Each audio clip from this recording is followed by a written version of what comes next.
Time here, RBG.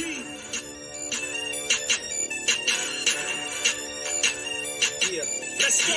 I can't shake it loose. This the hate produce. I'm here to break the loose and fight the devil. Ain't no truce. Raise it another level. Shame the devil. Say the truth. And look him in his eye when the enemy's facing you. I can't shake it loose. This the hate produce. I'm here to break the loose and fight the devil. Ain't no truce. Raise it another level. Shame the devil. Say the truth. And look him in his eye when the enemy's facing you. You peak pale skin beast. I hate your red, white, and blue. And cool crunk plant sheets. I hate your president, your senate, and your campaign speech. I hate the British and the Romans and the goddamn Greeks. It's no peace, yeah. Moral persuasion doesn't work with Caucasians. You speak this language through violence with guns blazing. So what I'm saying, negotiating with Satan is to waste the time. You out your African mind. Don't make these devils pay for every single crime ever committed. Cracker, you did it, now it's time to die. I sprayed a ratchet, I batted, no moving backwards. I'm sending bullets at crackers and all faggots. Forward is the motion. Killing devils on different levels, concocting potions to stop them from encroaching.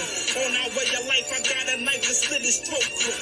Get my people hype, cause what I write is always dopeness, focus. I can't shake it loose, this the hate produce. I'm here to break the loose and fight the devil, ain't no truce. Raise it another level, shame the devil, say the truth. And look him in his eye when the enemy's facing you.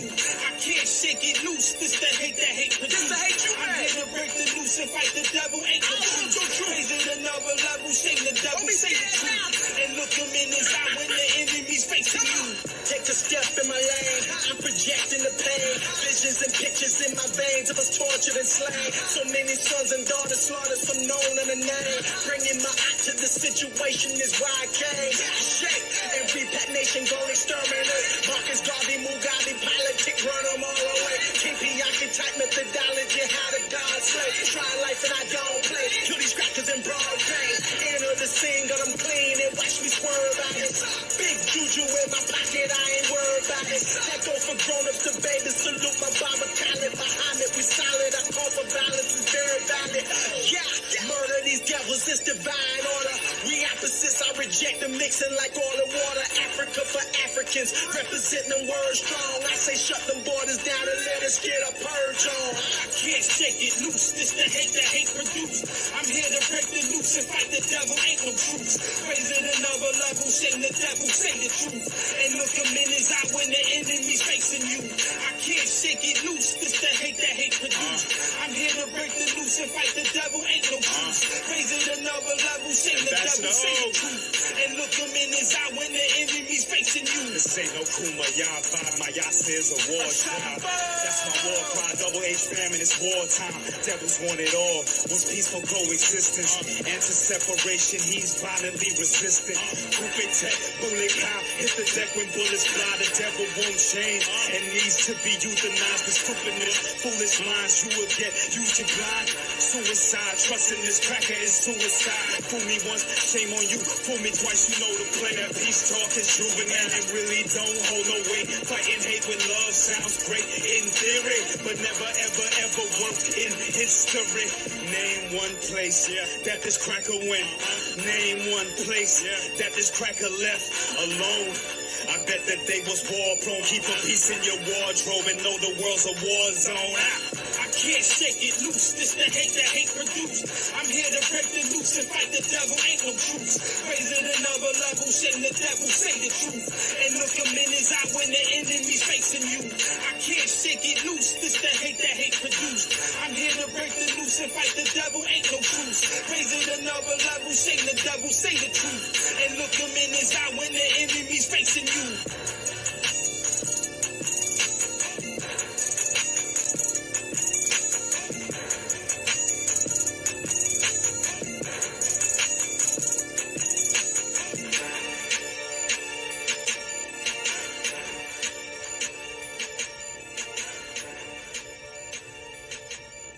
My folks with plenty wealth, I walk the path of their shoes. Then they recite no jewels. 2 mouths up and 2 mouths down. Got balance made in my fuel. Oh yeah, bring your winds to change. Power down, I share. Aubrey Miller, give me purpose. Power down, I share. Throw my oldies through my head. Power down, I share. Read my old dude, E5 daily, power down, I share. I got the power, I share. Hell, others do my rest. Flow change like a yeah. To my fans, move bread.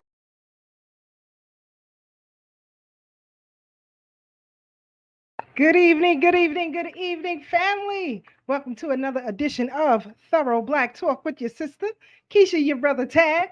Your brother Blacksmith will be joining us shortly, along with our sister Marcia.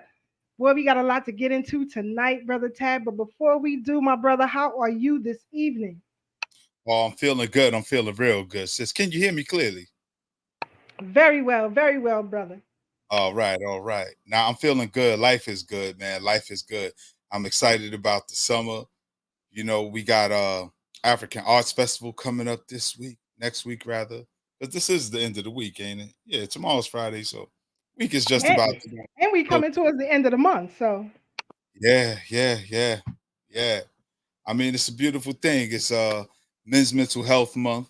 You know, I've been quietly focused on that for myself. That's why I've been in such a good mood, Sister Keisha. Practicing self-care, taking care of me. And that feels good, you know, dealing with little stresses here and there, but a positive attitude got me moving in the right direction. So I feel good. I feel good. Shout out to everybody in the chat. You know, life is good, sis. that's what I'm talking about. That's what I'm talking about. We had the Juneteenth Good Co Company bike ride last Saturday. It was fantastic. Of course, the weather was beaming, I was gonna beaming, beaming. I was gonna say I was that wet out there. We made it. We made it through because, of course, you got to be hydrated always. And, some people, unfortunately, Brother Tad, they believe that hydration should only come through the means of water. But that's false, right? So you should get your hydration through your fruits, your vegetables, as well, and not just water. So, being that I make this a part of my everyday lifestyle, it was nothing for me. So, we had a good time. I met some great people out there. Shout out to Black Girls Do Bike. They was out there.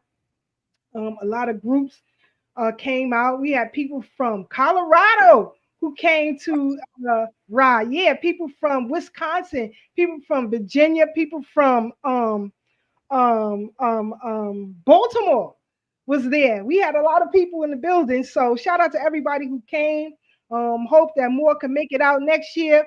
You can follow them on all social media platforms. That's Good Co, GOODCO. And get into a Good Co. And if you're riding here in the city and you want to ride with a good group of people and you're not sure, you know, the terrains of Brooklyn, they meet every Saturday, 10:30 a.m., on the corner of Rogers Avenue. That's 830 Rogers Avenue every Saturday, 10:30 a.m. If you don't want to ride by yourself, there it is, a group for you to ride with for free. So come on out, come on out, come on out. That's Rogers and what's the corner street? Church. Rogers and Church. Church. All right. Yeah, right I'm on out the corner. one day, as soon as the fall hits. Cool.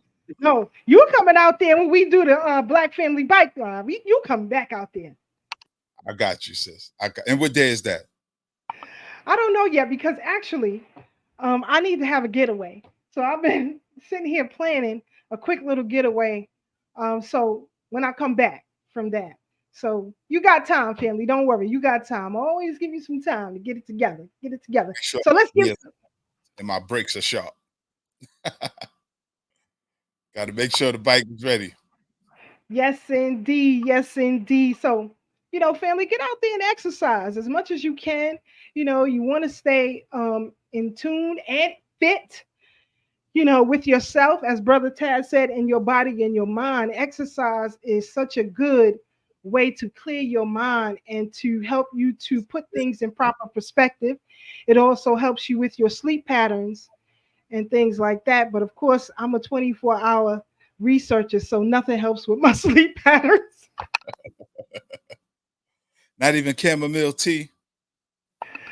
No, only thing that helps with my sleep patterns, we are in a space that I can't talk about that. Another place and another time. We're Yeah. gonna leave that alone. Moving on, moving on. You hear thorough black talk after dark. For the grown folks, this is a family program right now. But of course, family, like I said, we got a lot to get into tonight. We want to give some shout outs real quick. Shout out to Sister Donna and Brother Kerwin, all the way from Alabama. Birmingham is in the building. K Rush, Philly big time in the building. What's good? What's good? What's good? Philly in here heavy. Always, always, always. Sister Aminette too in the Midwest crew. Arkansas is in the building. What's good? What's good? Sister Farnessa, good to see you. Good to see you. BB Fahodier Black family. Here we go. Here we go. Here we go. Sister Ma'at. Here we go. Here we go. San Jose, California. My auntie, excuse me. Go ahead, Brother Tad. Shout out to Sister Maati. Welcome, welcome, welcome. San Jose. Yes. Cali in the building. Cali in the building. Again, Philly in here heavy tonight. Brother Lamumba. Shout out to the MWM crew. Always in here, always showing us love. They're part of the RBG Information Network. We don't be playing around with our stuff. But shout out to them always. So, family, in the past couple of weeks, we've been talking about tackling this topic of transgenderism and what it means to us as a Black family, as a Black community, as the original family, right? If anyone should dictate what gender identity is, it should be those of the original family. However, as of late, and what I mean by that, as of the late 1980s until today, June 22nd, 2024, a heavy agenda has been pushed to thought off the original Black family and who and what we are. But even as far as having a difference of opinion, Brother Tad will have you attacked, if you will have you canceled. Some people get canceled. You have friends and families who split from one another for this very same topic. So it's something that is very key to all of us because the politics that governs our actions, whether it be speech or anything else, has been co-opted by various oligarchs and various organizations that mean us no good. These nefarious entities, if you will, must be confronted. And so what we understand is that not just we here on Thorough Black Talk, but a myriad of psychologists, therapists, those who are in this community speak out against it and say that it is problematic. We don't speak out against it as a mean to attack anyone or to harm anyone because we do understand the mental dynamic that is involved here, whether they want to speak about it or not. We have to deal with it. For example, before we get deep into it, I want you to understand what it means to ignore who you are, who you were birthed in this world to be.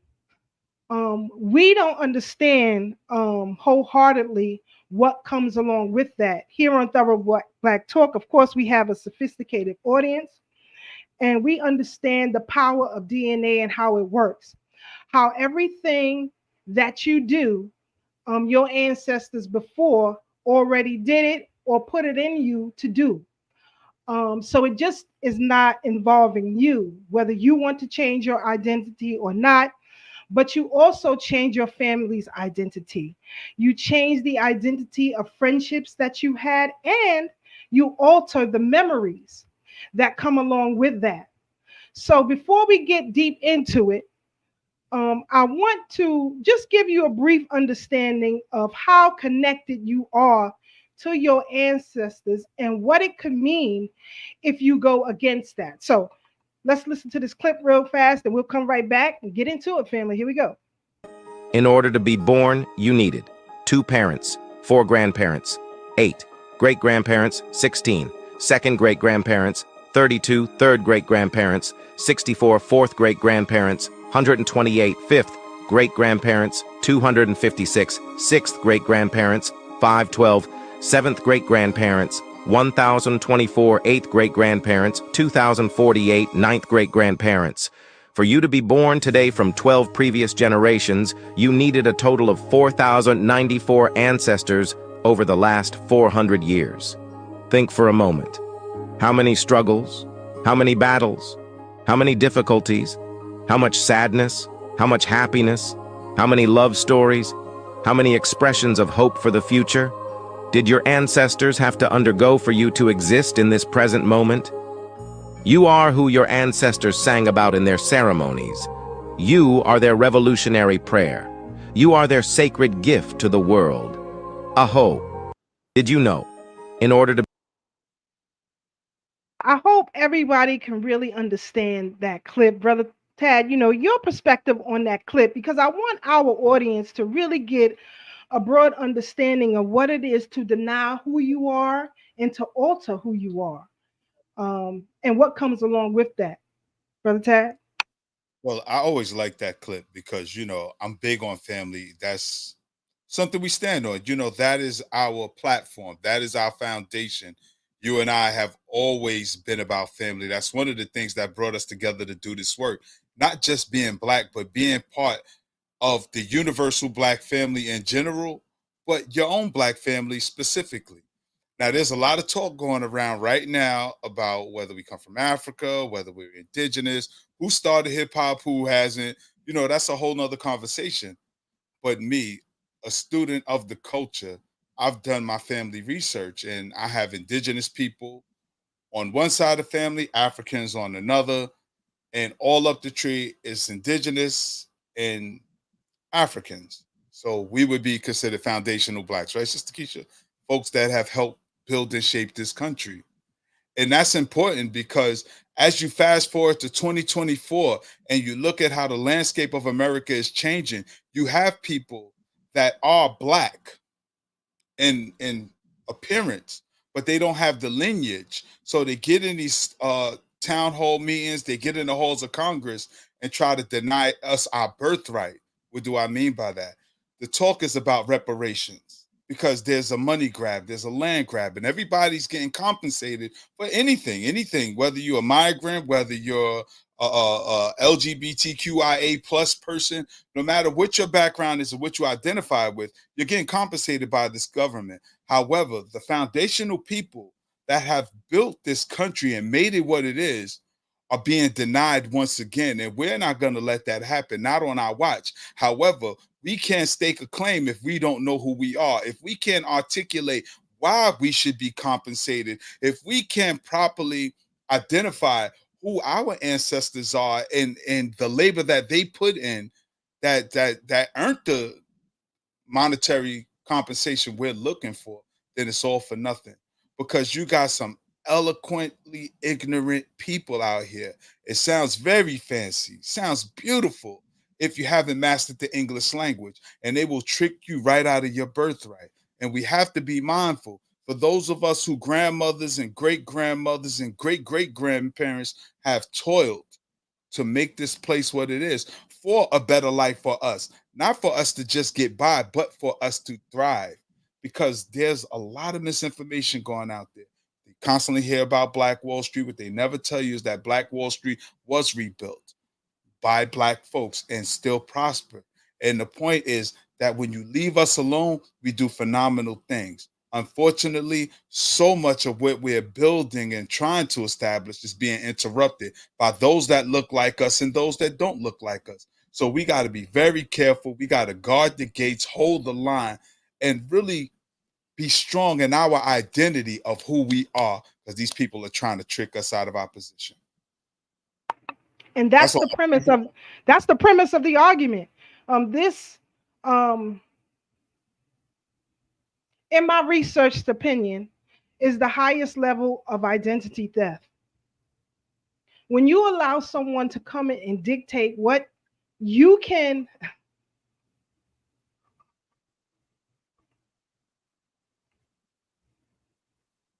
hold dear to who you are, is problematic.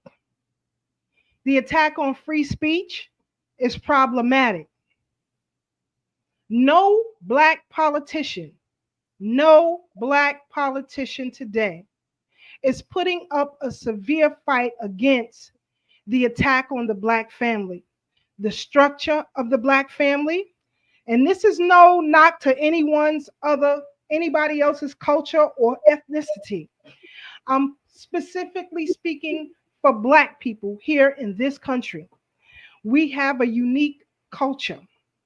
We have a standing culture. And what I mean by that is when we were enslaved, those of us who were brought across the shores, those of us who were already here and kidnapped into slavery or into being trafficked, if you will, after the 1920s, those of us who understand this, I want you to please understand what exactly Brother Tad has just said. That now that we have this big push for reparations, to stake claim to our culture, stake claim to our identity, stake claim to our manhood, our womanhood, our brotherhood, our sisterhood, our fatherhood, our motherhood, our nationhood, and our self-respect. While we fight to hold on to that, you have powers that have permeated the electoral process, that have taken over government policy, that traps us, if you will, in fighting for our identity. But today I say we have to push back. If ever was a time for us to push back, it's now. It's your very survival. They are telling you that you cannot say that your children are male or female, that your children are not boys and girls, that you yourself is not a woman or a man. In fact, you have some who are calling you cis woman or whatever the hell that is. Just blatant disrespect. But an anti-gender ideological movement has been afoot for quite some time. And they teach those who seek mental help from professionals that those of us who speak against it or have a difference of opinion are wrong. We are to be attacked by any means necessary. And I find that to be problematic. So, as Black women, the original woman, we have a responsibility to stake claim to our birthright. It is disrespectful to willingly give up that birthright via a vote. You select politicians who you believe you elect. They are pre-selected for you with an agenda that is not your own. And through your own ignorance or willingness, you accept things that you shouldn't. And now we have to deal with the vomit that is spewed upon us, if you will. And I'm not throwing no jabs. I'm just speaking truth. Look up the word. Has many meanings. So we're going to get right into it. As far as what we have to hold dear as Black women, let's listen to this clip of Dr. Joy DeGruy, and we'll come right back and we'll get into our topic. Why women in most every society outlive men. And so they looked at fight or flight or freeze, but women have another hormone that shows up that isn't that. It's actually a hormone that is about caring Tend and befriend. Tend and befriend. So so you have this intervening thing. And what women will do when there's a crisis or something traumatic, call Deborah, call Cynthia, get Kenesha, we gonna all get together, right? And what these women started to do, now, unlike men, if I were to say to my husband, I love him to death, I go, listen, he's struggling with something. You wanna call your brother? No. I got this. I'm going in the cave. I'm going to pull the shade. Right. Well, here's what they've learned about women. The more women gather, the larger the number and frequency, the longer you will live. It literally is connected to life longevity. So men go in the cave, in the dark, and die. I keep telling them, come up out of there. Get your friends. Mm-hmm. Talk to somebody, right? Mm-hmm. There's absolutely no reason why that can't change. Now, just understanding the power of womanhood is so disrespectful for you to willingly give that up. That is your natural birthright that they are trying to give others hormones to try to emulate, but it isn't working. You cannot mess with the years of ancestry that has been passed down from generation to generation. And a lot of folks who are doing these things are losing their very minds. But those communities are shunning them. Those who say they went through this process, they are being shunned, they are being disrespected, and they are being outcast because they have went through a process that they realized was not for them, that they realized was definitely not for children.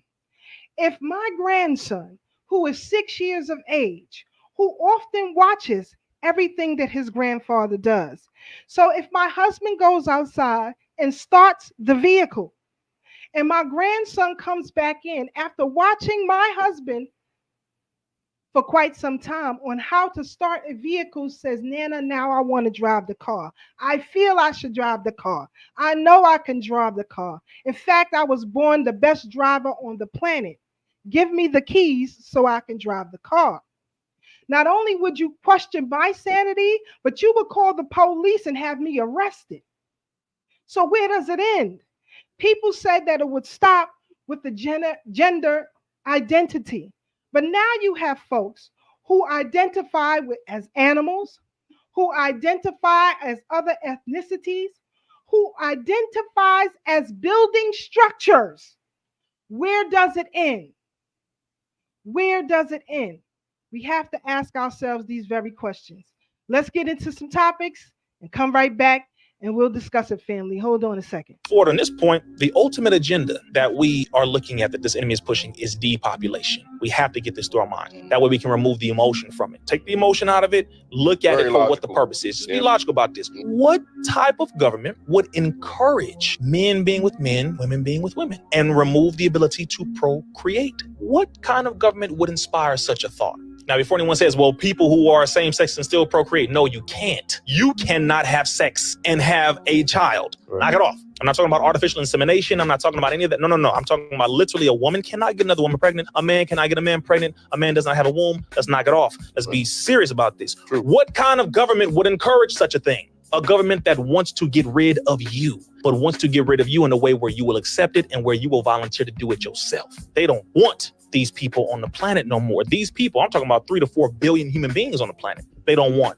According to the National Security Study Memorandum 200 under Dr. Henry Kissinger, the 32nd Secretary of State under President Richard Nixon and Gerald Ford, he stated, quote, depopulation should be the highest priority of U.S. foreign policy towards the third world, end quote. But they had 13 foreign countries that they listed and said, these are the countries that we're going to push for our same-sex policy adoption, same-sex ideology, same-sex everything. And they pushed it on all of those countries. And then they started pushing it here domestically as well. They want to get rid of over 3 to 4 billion human beings on the planet. That's really the foundation of this thing. But too many people are caught up in the emotion of it. When I hear about stuff like that, a lot of people say like the world's population could fit into Texas alone. That you know what is I mean? a fact. So how is there overpopulation in that sense? It's a lot. Then they'll say resources, right? Because you have roughly 29 million useful square miles on the planet, right? 29 million square miles of useful land. Okay. If the majority of people can fit in Texas, the majority of people on the planet, literally, we're talking about the roughly 8 billion human beings. And if you've ever driven through Texas, you know that's not too crazy to believe. Then the question becomes, are we really overpopulated? Hillary Clinton was saying overpopulation. Henry Kissinger, overpopulation. President Jimmy Carter with Global 2000,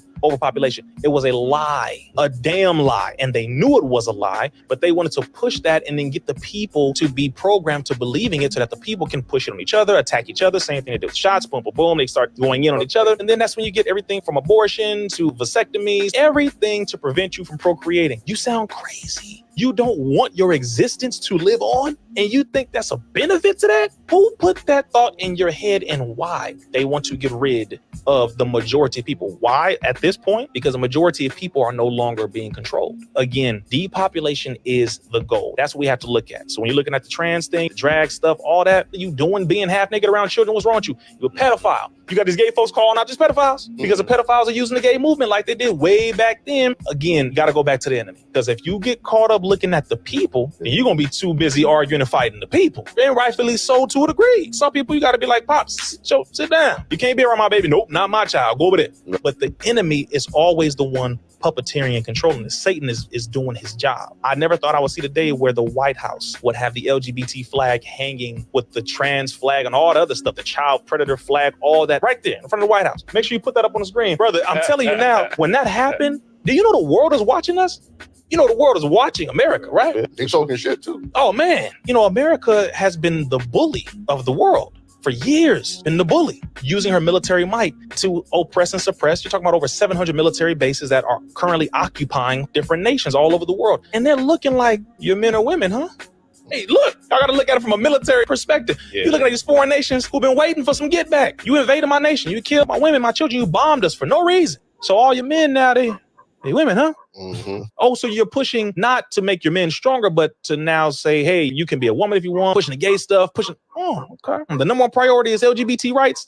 Okay, cool. Yeah. They looking and they are fortifying. They exercising. They're working out hard. They're training because they're waiting for that point where they are able to then become the big dog themselves. You're talking about China. You know about BRICS? These nations are not playing. Yeah, they're not playing. And they said, oh, wow, America, your priority is to have men chop off their penises and testicles. Wow. Good. Keep going. Right. Keep going. I don't know about y'all, but I'm cool with my masculinity. I'm gonna keep working out and exercising because now it's a war type of environment and atmosphere that's brewing. So while everybody's pushing sex this and trans this and blah, blah, blah, blah, emotion, I feel like this and all that, other nations is looking like y'all crazy. So we about to go ahead and get ready to be the big dog now. Uganda passed a law where they said if you identify as LGBTQ and all that, you going to jail. Now, a lot of folks that I've spoken to, a part of that community, was like, man, Reese, that's wrong. You know, see what I'm saying? It's like, that's Africa. You're not going to go into the historical target of your colonizing ancestors to try to recolonize in a modern time, but dress it up as democracy. Why aren't you accepting the same sex? And they're like, what the hell is wrong with you? They're looking at you like, you do know your grandparents did that already. They came and forced homosexuality on us. You forced all that on us. You doing it again? Do you not read history? They pissed. Not only is it disrespectful, but you don't realize you're trying to get them to accept an ideology that ends with no procreation. So you want me to kill myself. This is what they're saying. You want me to kill myself, but you call it love? No, love is a procreative idea. Love means life stops. That's not love. That's hate. So you want me to endorse hatred. Now, again, a lot of people in LGBT, we love y'all. So don't get it twisted. We love y'all. Y'all family. You know, I got family who was a part of that, but they agree. They're like, we ain't with all that. That's how you need to separate the difference. Is it the LGBT pushing it or is the government pushing it through the LGBT? Right. And that's where people have to look at this whole situation. Because the majority of people in LGBT ain't with none of this stuff, but a vast majority. All these pride parades was a bunch of naked, old, nasty white men. For the majority, but naked running around children on the internet. It was showing, it was like every single one of them, city by city, state by state, majority, old naked white men. Why? Because that is their culture. You can get mad if you're white and you man watching this, but that's your culture. Learn your history. Learn about pederasty, which what you call pedophilia now. Right. It's the ancient Greco-Roman art of man-boy loving called pederasty. That came from Europe and they brought it over here. See, again, it's a lot of... It gives... So, again, family, you know, I guess everything moves in divine order, but we cannot allow this to continue. This is extremely problematic. I see my brother Blacksmith and my sister Marcia on the check-in. What's good, family? How y'all doing? Peace. It's a Blacktastic Thursday. It's kind of warm out here. Can't complain. Hot. Not hot, but just warm. Family, I hope everyone is doing well. This is a great topic, so let's get in it. Brother Black, Brother Tad, Sister Keisha, good to see y'all. Hey, peace, sister. What's up, Brother Black? How you feeling? Chilling. Just like Sister Marcia said, it was hot, so I overslept because I was out all day. So my apologies for being late. Peace to the panel. Peace to the people out there. Much love. We got a lot to talk about. What's that, brother? You right on time. Yeah. Listen, another thing that we need to cut out that's related, even though it isn't related, but it is related, is trans fat, which is known as high fructose corn syrup and monosodium. High fructose corn syrup. So trans fat, but we're going to get into that later. Sister Keisha, let them know. We don't do trans nothing over here. His mic cut off early tonight. That's what he let us know. He like cut my damn mic early tonight. We don't do transformations. We don't do transparent, translucent. We don't ride in trans. Nothing. I don't do trans nothing. We pedal bike because we don't like transmissions. Hey, y'all in New York, y'all riding mass transportation. Cut it out. Nah, you ain't hear what I said, brother. We riding our bikes. Get you a good. I ride bikes. I don't know what you're talking about. I ride bikes. Sister Marcia. Now, tonight we're tackling this topic of the transgender community and those who are now speaking out against it. Those who were transformed, if you will, had reassignment surgeries, are now saying how bad it was, how they made the biggest mistake of their lives. And even we're going to discuss a family who was forced into it, if you will. Sister Marcia, your thoughts on what's going on today and, how Black people are just willingly, accepting this. I think because we are prone to listening to whatever the man or big business say, we fall victim, and our children are the first victims of this thing. And when you get deep into the science of how they are reassigning people and the things that the reassigned person must do to live a fulfilled life, it doesn't make any sense. I would not want to be on a 50 pill cocktail a day just because I want to be a boy. I'm very happy of being a girl. And if that's a problem for people, I think, they're doing it so young. That's the problem, right? You can be in school with your teacher and your teacher starts telling you things and you conform to those ideas, and the teacher won't tell you that, hey, there's a little problem. So like if you have a little problem in math, hey, your child's having a little problem in math, let's get your child a tutor, let's do this, let's do that. No. They're helping the child say, oh, no, I'm a flower now. And they're like, you're a flower? Okay, flower. How are you, flower? Class, say hi to flower. And that's not good because now you have to understand a life of a flower and how a flower has to grow each and every day. And when you get into the nitty gritty, as we're going to get into, hopefully in this thing, I don't want to jump ahead, it is vicious. And it doesn't make any sense. So, it takes the same way it takes courage for us to identify as Black or African or indigenous to this planet, is going to take as much courage or twice as much right now to help our children not fall victim to this plague that's out here right now. Mm-hmm. And interesting comment, Dr. Fillet. Shout out to Dr. Fillet on the check-in. She says it is also more Black folks in Philly commemorating Pride Month than Black Music Month. And that too. Who allowed it to be co-opted? How did we allow our existence in this country and around the world be co-opted by someone else's agenda? How did we become that inclusive? How did you do that? And this is why I always say, you know, if voting was a crime, all of the voters would be in prison under the RICO statute. Perfect. Because this is crazy. Perfect. Also, Sister Keisha, it goes back to what you were saying last week. The force. We feel like we don't have a voice or a force behind our voice when we're saying we don't want these things. And the thing is, not enough of us are saying it. Like we hear on this platform, definitely. People listening to us, definitely. But you go step outside 2-3 people, it's, oh, well, you know, love is love and they have to live their life. And yeah. Listen, I have close family members. I have friends that choose a life. That's your choice. But let me tell you something. The day that you try to make my child choose that same life is the day you have to meet somebody. I don't know what that person is. Maybe Machete. Not going to talk too much anymore. So Sister Marcia, are you saying that your machete trans into a person? Yes. Yes. Here he goes. Like in what's that? You gotta help my brother. He getting in trouble early tonight. What's the movie Terminator when it was the metal person and the arm just extended into a slap? Yeah. It'll extend. Things are really crazy.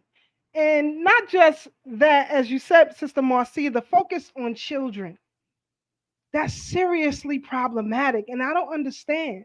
Like I said, if my 6-year-old grandson could visually see somebody smoking crack outside, should I allow him to smoke crack because he thinks it looks good? This is what I'm saying. How did that happen? How did we lose our sanity here? Let's listen to this guy. Let's listen to this person give an explanation to Candace Owen, and we're going to come right back and we're going to discuss the Rima family and Dr. John Money.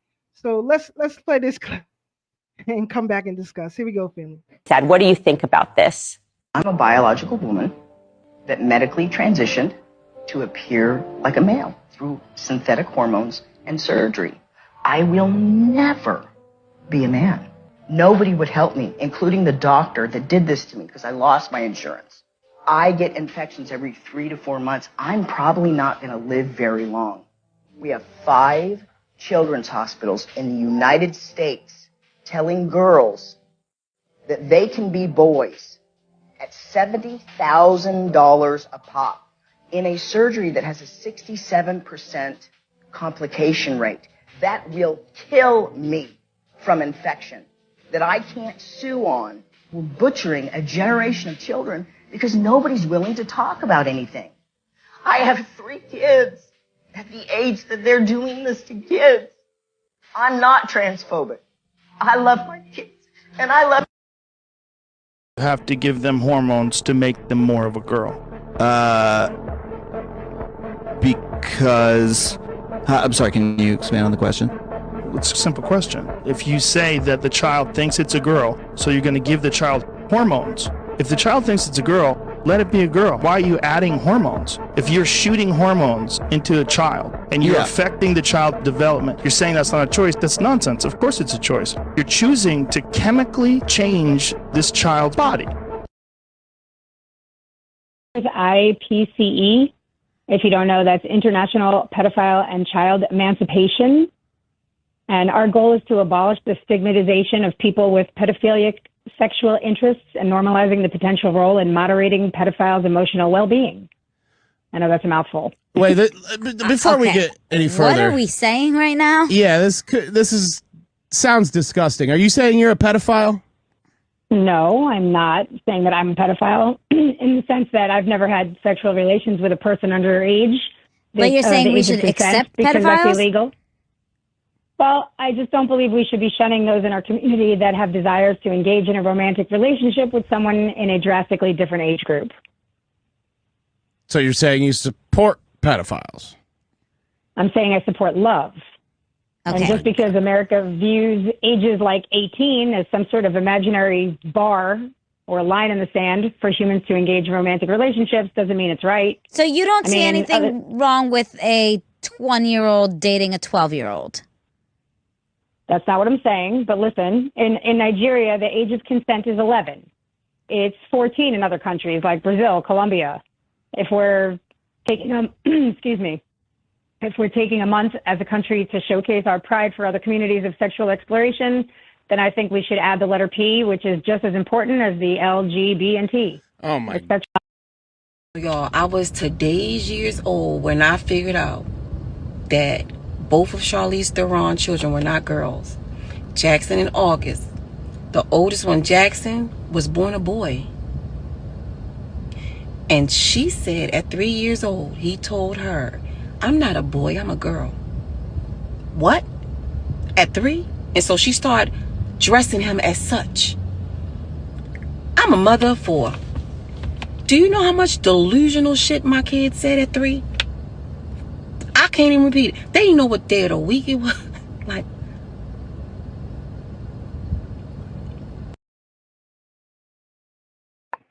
So again, now you also have to configure the fact that people are adopting children and forcing them into this way of living, if you will, with no background whatsoever on these children as far as their cultural identity. When they adopting them overseas, is like pets to them. That's the way I see it. You don't have to agree with me, but that's just the hell the way I see it. But this is problematic. This is problematic. And what's even worse, as I said before, no one of Black political leadership is doing a goddamn thing about it. They are all in line, all front and center, all in agreement, if you will. If you're not fighting against it, then you're in agreement with it. Either you're a social engineer or a social parasite. And all of these Black politicians are social parasites, unfortunately. Meanwhile, society, as you've seen in the previous clips, we as a society are being socially engineered into accepting a death style. You cannot continue life in this manner. It is a death style.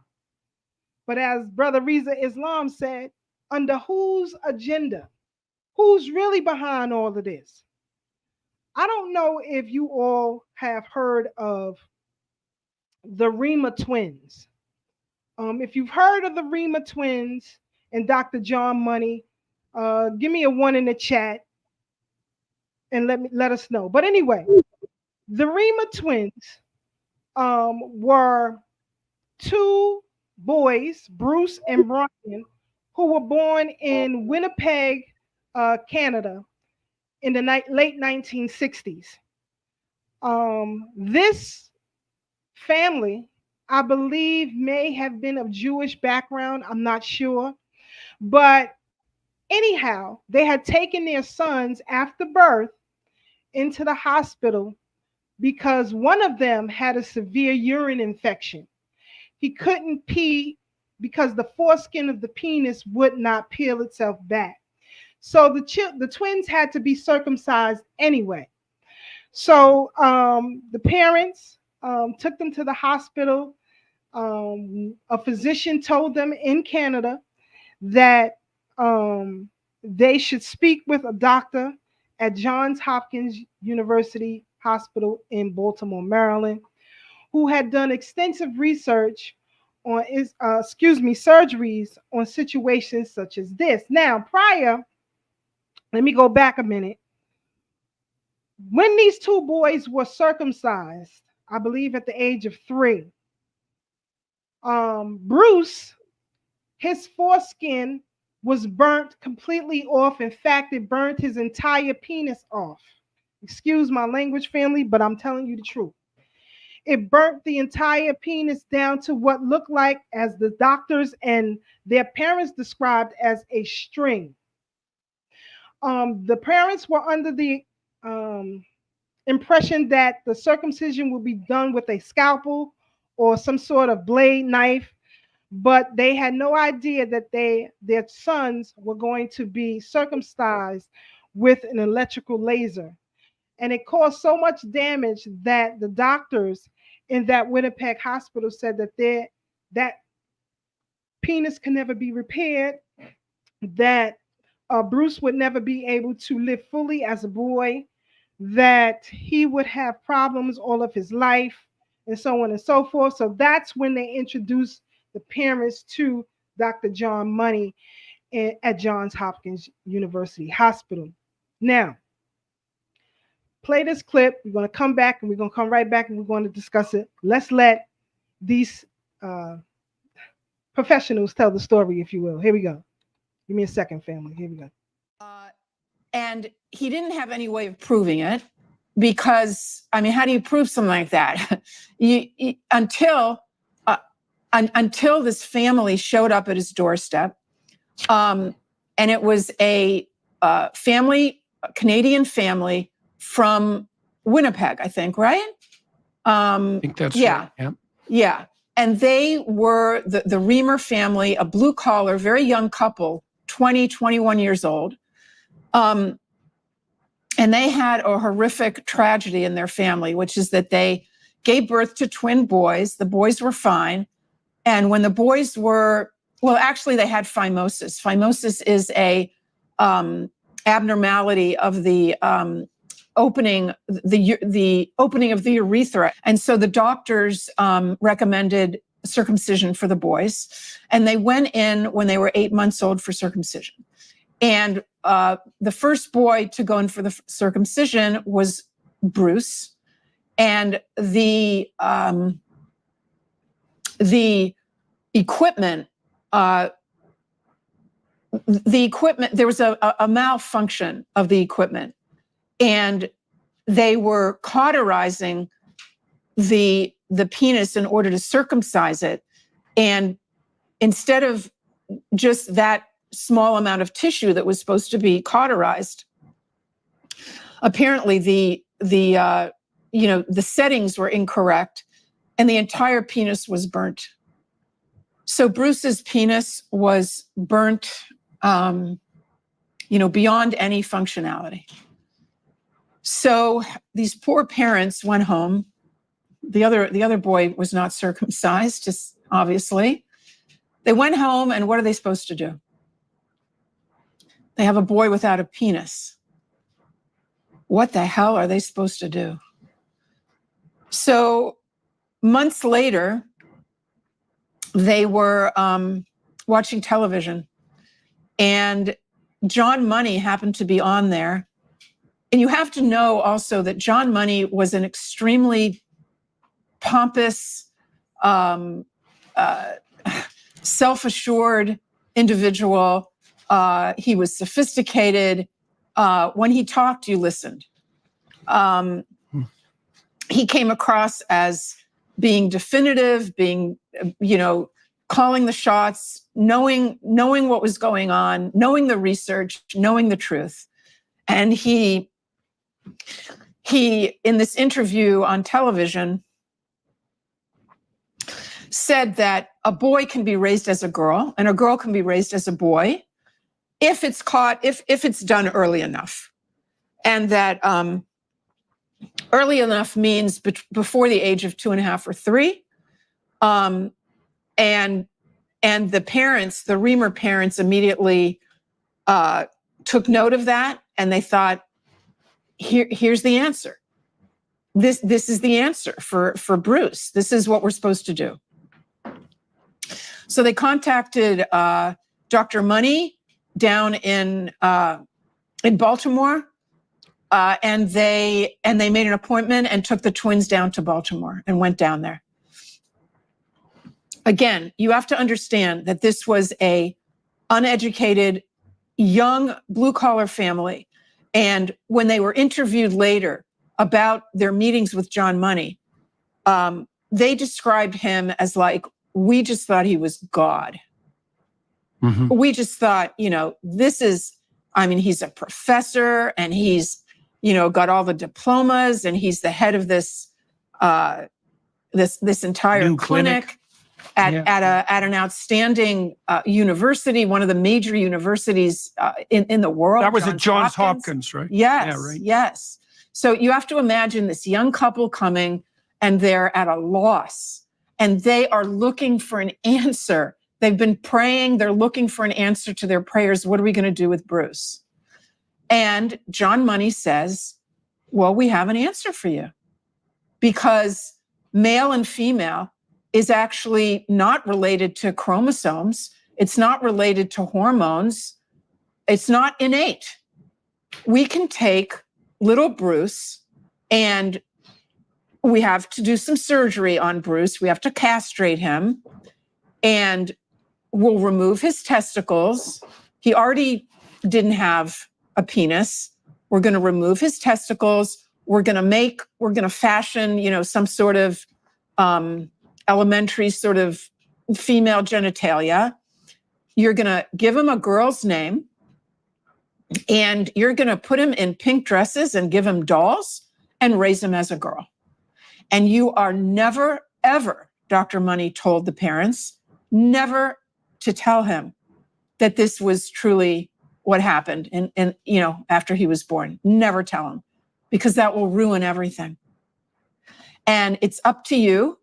You have to just work your hardest to raise him as a girl and make sure that everyone around him is considering him a girl, because essentially he is a girl. And so not only was this the answer to the Reamers' prayers, this was, as you can understand now, the answer to Dr. Money's prayers. Right. He had an experiment. This was the experiment. This was his proof of concept. His concept was that being male and female is completely separate from biology. It's imposed by society. It's a... What did she say? What did she say? What did she say? What did she say? It's imposed by society. This is the sick, demented mind of Dr. John Money. Right? Your thoughts, Brother Taz, so far on what we've seen?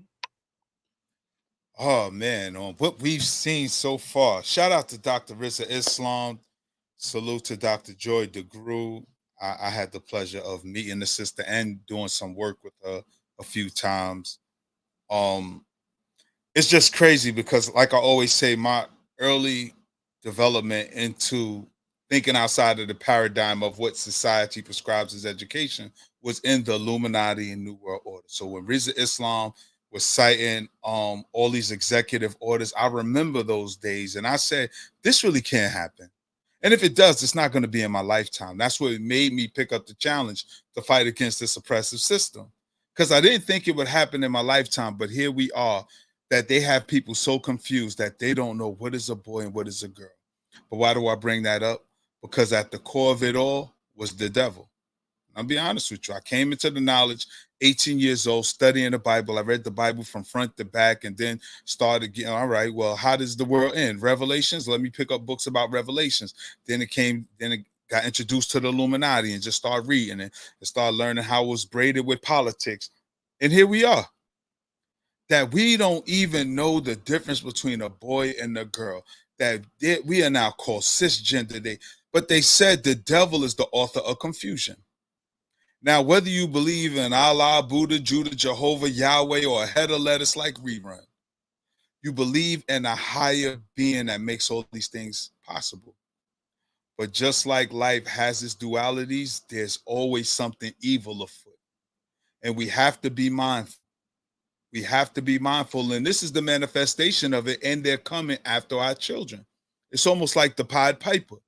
You know, You don't do my bidding, I'll get your children to do it. No worries. But they say all evil need to do is succeed is for good people to stand by and do nothing. This is our challenge, not just to us as the panel, not just to you as the audience, but anybody that you can influence. I think Sister Keisha Sunday, remember I made mention on OG Wisdom Podcast, there's a difference between power and influence. And I always talk about power. We honestly believe that we're powerless. So everybody's waiting for somebody else to take up the challenge and stand 10 toes down when you are that person you're looking for. Dr. Clark said, you want a friend, look in the mirror. The helping hands you're waiting for is at the end of your arms. Come on, man. We can do this. We can defeat this. This is all of this foolishness is temporary. Foolishness doesn't last long. The truth is eternal. But we got to stand in it. We got to know that we're right. Because when we were talking about this years ago, we were told we was crazy. We were haters. It's like, nah, it's not. This is insanity. We're literally watching the world go insane. But Malcolm said, you can't let only a fool will let his enemy teach his children. And that is what's happened. They have been indoctrinating our children for so long. Now they've grown up to have children of their own and don't know the difference between right and wrong. I was talking, and I'm going to pass the mic after I say this, right, Sister Keisha? I was talking to a brother in Florida, my man Nut, shout out to him. And I told him I was just taking my neighborhood walk yesterday, and I walked past his old house. And he asked me what happened to New York. Like, where the real dudes? How did they let gentrification and everything happen? How they turn Bed-Stuy inside out? He's like, I don't understand. I said, bro, they deleted everybody and locked up the rest. That's what they did. They got rid of everybody en masse. I remember in 2000, you see, the new generation is fighting this RICO thing. But I remember in 2000s when they were calling them gang sweeps and just running up in every project in New York, taking 20 and 40 people at a time, just based on your address. You're a young person that could possibly be a gang member, we're going to take you down for gang affiliation. You don't have no control over who your neighbors are. And in 2000, Sister Keisha called it. I said, yo, they really about to turn up and get rid of us. And that's what they've done. And they're using the same trick now, 20, 24 years later, almost 25 years later, they're doing it with Young Thug and them. The only difference is they have programmed the younger children, because Young Thug and all them was babies in 2000. These are people in their early 20s now. You know, and early, and you know, the early mid-20s, early 30s. They were children back in 2000 when this first started happening. But they indoctrinated these children with this music to brag about deleting one another. When you listen to what these young people listen to, it's all about real life deletions. It's not fabricated. It's not a story they're telling. They're really deleting each other and making songs about it. And this is why you see so many rappers being hit with RICOs, because the children don't know the difference between fantasy and reality. And this is what we're contending with. We're trying to deprogram some folks that were programmed globally, while some of the fathers were trying to fight for their freedom and mothers were going to work just to provide ends to meet while the father was out the picture. It's a nasty system. As Malcolm said, it's a corrupt, vicious, hypocritical system. Now literally has castrated the black man. And the only way the black man could get back under it is strike the only way he know how. And that's however we can, by any means necessary. Like you said, you know, the way they're using these entertainers, and these entertainers just blatantly going along with it. But when it comes to standing up for blackness, for the black family, for the black man, the black woman, and the black child to survive, they are mum on the topic. Sis, you know what I realized? They've been told that racism is over because they got European handlers that's giving them millions. You and I ain't got millions to give these young people. And that's what Dr. Amos Wilson said. They're gonna acquiesce to those in charge of the rewards and consequences. Absolute facts. Now here you have actor Marlon Wayans, and he releases this, you know, statement. He says, as a father of a child in the LGBTQ plus community, I show my support. 0 F's what people think. If I lost you, good. You're a hateful A. never loved me in the first place. How can you love anyone when you're busy judging? You see what I mean? If you disagree, automatically attack. If I disagree, automatically attack. How is that humane? But you're saying to those that he may have lost, good, you're the hateful one. Well, who's doing the attacking here? Who's doing the attacking? He didn't show any commentary of anyone attacking his child. However, off the rip, he's attacking. And that's because they teach that ideology. That's how you move. Anyone who thinks about disagreeing, attack. But I want to get back to this. We're going to come right back and discuss this because it falls right in line with what we just saying. Let's listen to these young twins tell their story. Here we go.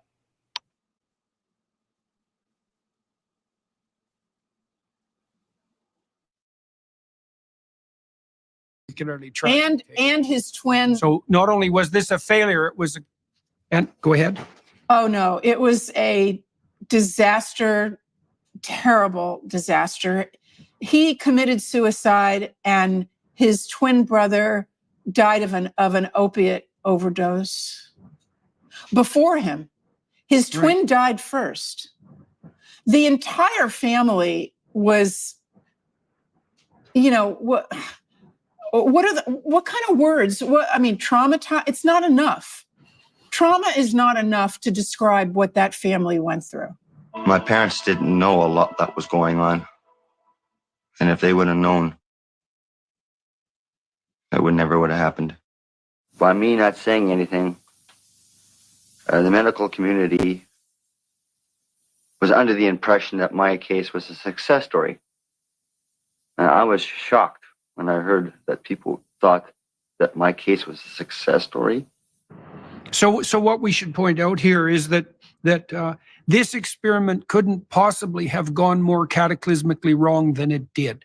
Right? Not only was what Money was saying was not true in the technical scientific sense, it was an anti-truth, and he falsified the data, and it culminated in the death of two people, the demolition of a family, and the perversion of an entire culture. That's John Money's legacy. And he never publicly acknowledged it. He never publicly acknowledged that the twins had, that one of the, I don't know what John Money died, I think in 2006, and I think he had dementia.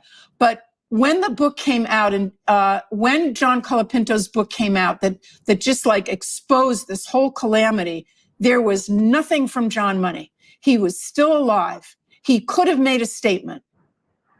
Nothing. I'm just saying that that's just another, indication of what the morality, the immorality of this person, and the lack of acknowledgement, of what they're guilty of doing. I mean, I guess it's too much to expect.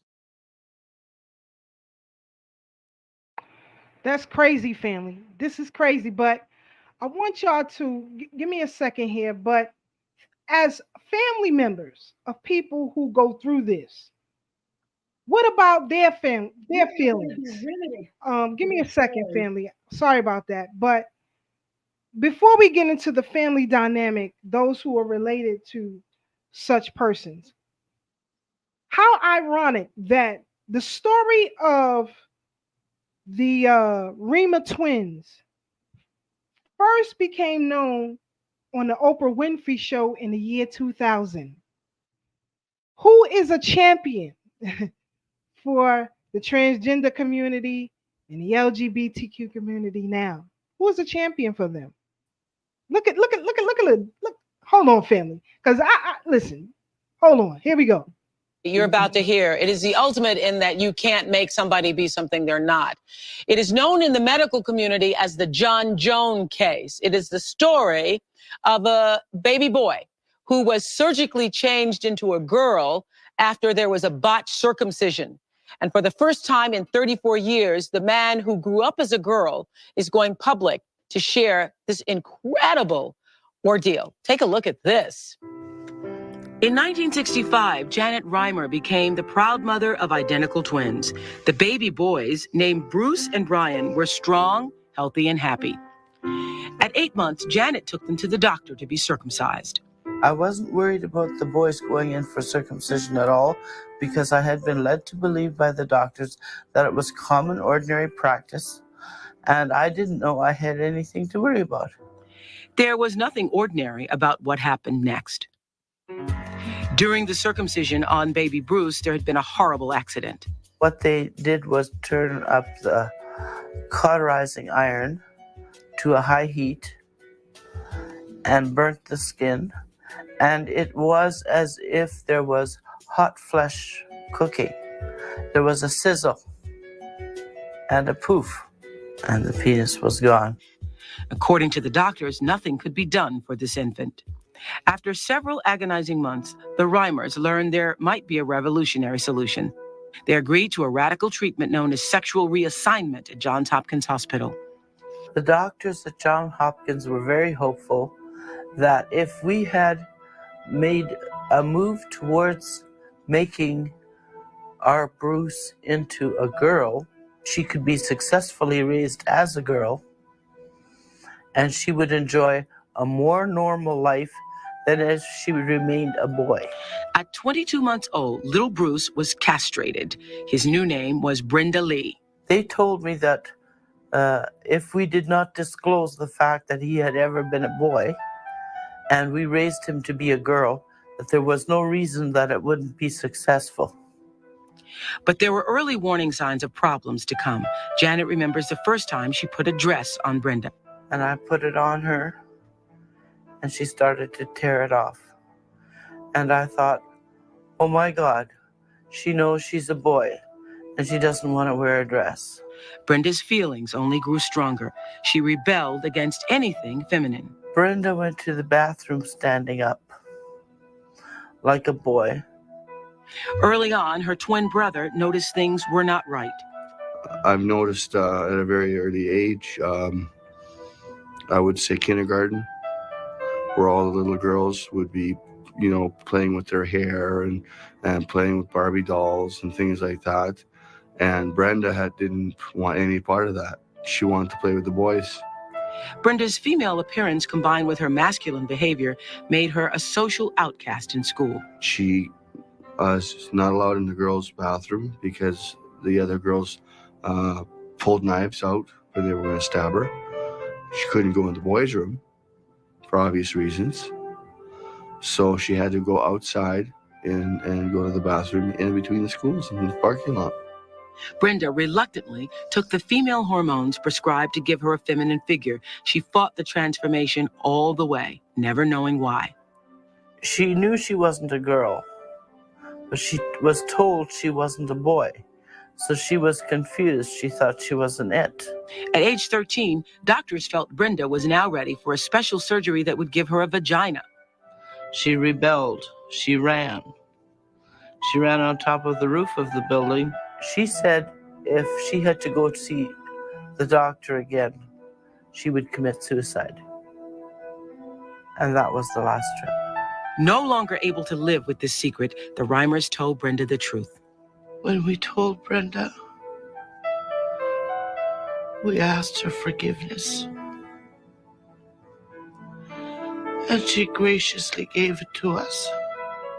Brenda changed her name to David and began the life nature had intended as a 14-year-old boy. God has given her a very loving, forgiving heart. But it's another thing to forgive yourself. Hi, YouTubers. So here you have a forced surgery. But that boy knew he wasn't a girl, and he fought it every step of the way and went through years and years of trauma. Like the piece said, they were told when they were 13 years old that Brenda was actually Bruce. One twin committed suicide later on in life, and the other died of an opioid overdose. So again, the socialization of a anti-gender ideology is problematic. It is problematic. Sister Marcia, your thoughts on the Rima twins and this piece we just watched? So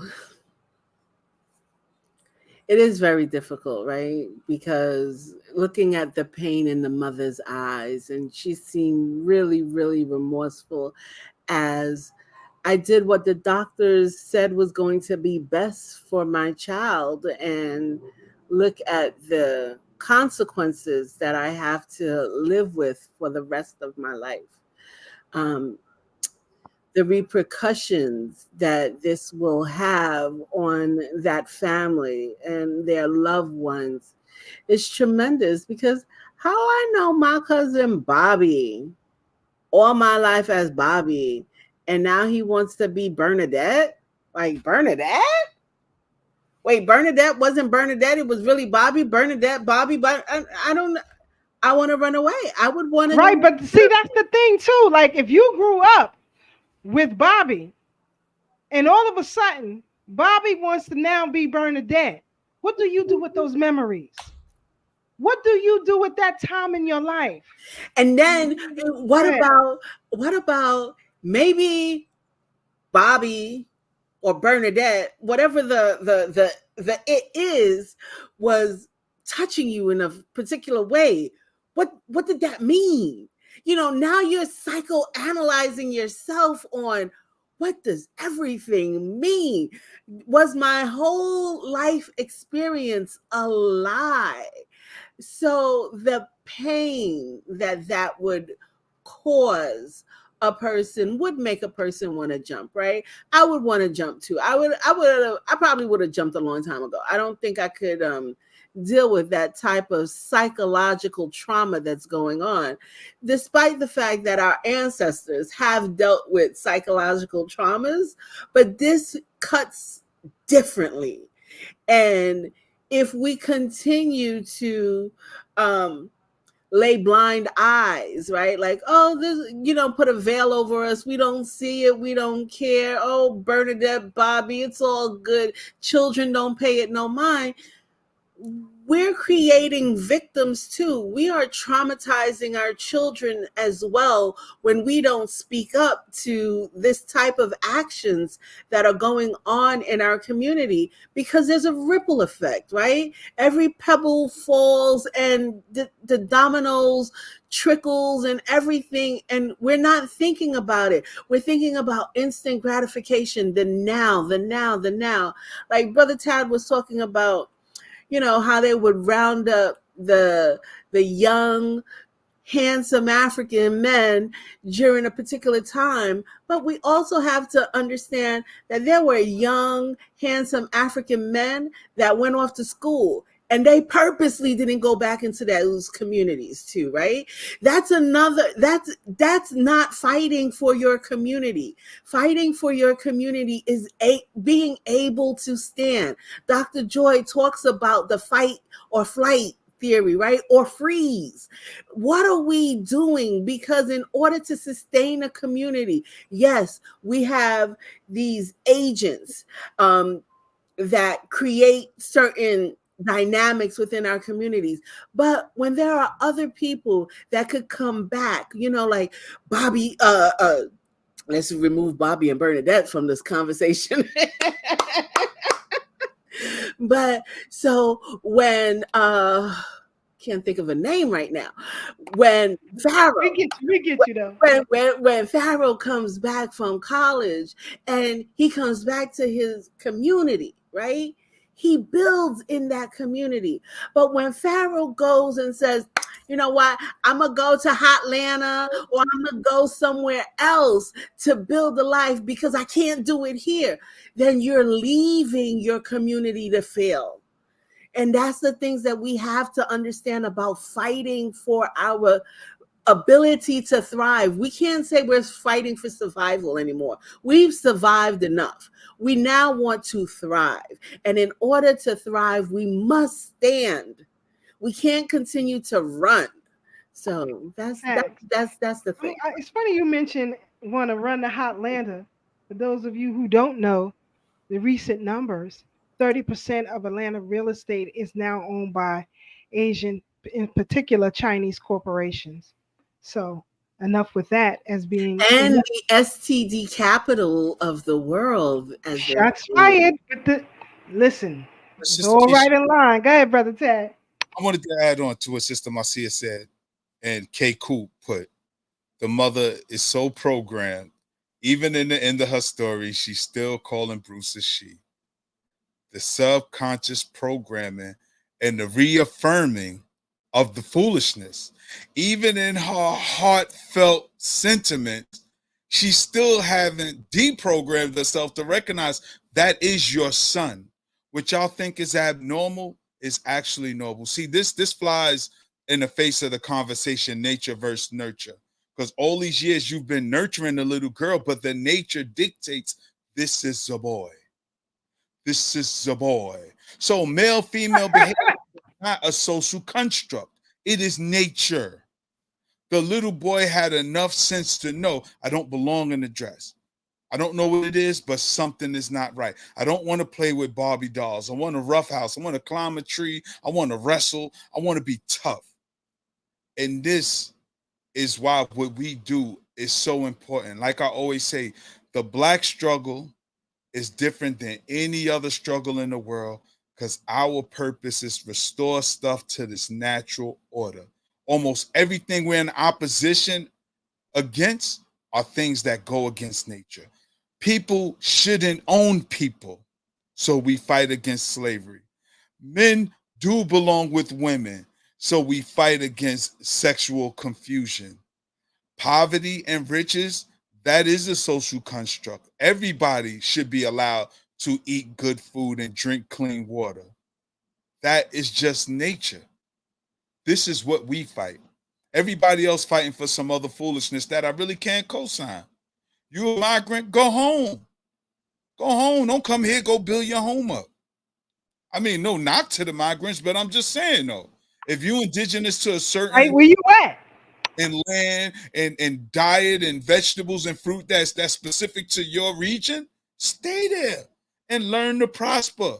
Fight. Like Sister Marcia said, stand on your square, fight. Resist what's being done. But don't come here and ride the coattail of those of us who are sincere about fighting this thing. And then you join our ranks and then want to undermine our position and everything we say and do. Because Sister Marcia point, those who went to college got indoctrinated. So you come home to a Ta-Nehisi Coates and a Mark Lamont Hill and those are quote unquote thought leaders that don't move the needle forward for Black people, but move forward the agenda of those who got to suppress. And I'm off my soapbox. And somebody had the nerve to give him an MD when he co-signed this foolishness. See, let me tell y'all something. That's while I'm on the subject. The next time he gonna be dealt with, none of y'all oldest better get in the way. None of y'all. He gonna have to be dealt with. Period. But you know, we must for a minute, family. Well, no, I want to keep you on that soapbox for a second because sometimes even those elders must be checked because they allow certain dynamics to continue in the community. They perpetuate it. They are the leaders of bad behavior. And the only way for bad behavior to end is for people to say, yo, aren't you a cause of bad behavior? Let's just stop and let us deal with what we have to deal with. Because when you're no longer here, we still have to thrive. You're leaving us with struggle. We want to thrive. Absolutely. And we're cleaning it up in your face so that you can see that we mean business. Facts. Keep it right in line. Keep it right in line.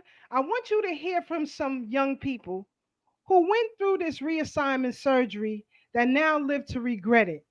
They are now part of the detransition movement. However, their movement is being silenced in mainstream, but mainstream pretty much is obsolete these days. If you know, you know. So here we go, family. Let's get into it. There you are. See, this is Courage, and he's going to pull me through. Okay, Courage. All right. Pull me, Courage. Pull. Pull. You want to be... I really am sad that I took my voice for granted. Like, I didn't just take it for granted. I hated it. Like, and now, like, I would do anything to have that voice again. Okay, now it's your turn to teach me.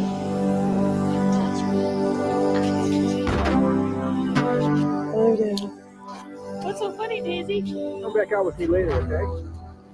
Say hi, Mom. Our goal here is to offer gender-affirming therapy. There is a substantial body of research that shows these treatments Treatment work. for gender dysphoria is proven to be life-saving medical care.